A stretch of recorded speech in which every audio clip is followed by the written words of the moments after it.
চির ধরেছে আয়নার কাছে, ছিঁড়ে গেছে যেন মুখটা। নিজের মুখটা দেখতে পেয়ে আঁতকে ওঠে প্রাণটা। হঠাৎ কেন এমন হলো? ভেঙে গেল সব আয়নার কাঁচ। যেদিকে তাকাই ছেঁড়া মুখের বিচিত্র কারুকাজ। এমন করে চিনতে চাই না অতীতের অভ্যাস।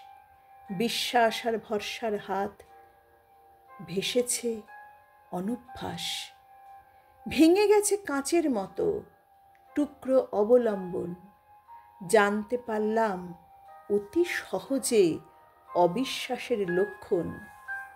হোক না যতই আপনজন, স্বার্থটা বড় তীক্ষ্ণ। ভবিষ্যৎটা নিশ্চিত করে পথ চলা নির্বিঘ্ন। বিঘ্ন ঘটেনি, ঘটলে পরে তখন হবে কি?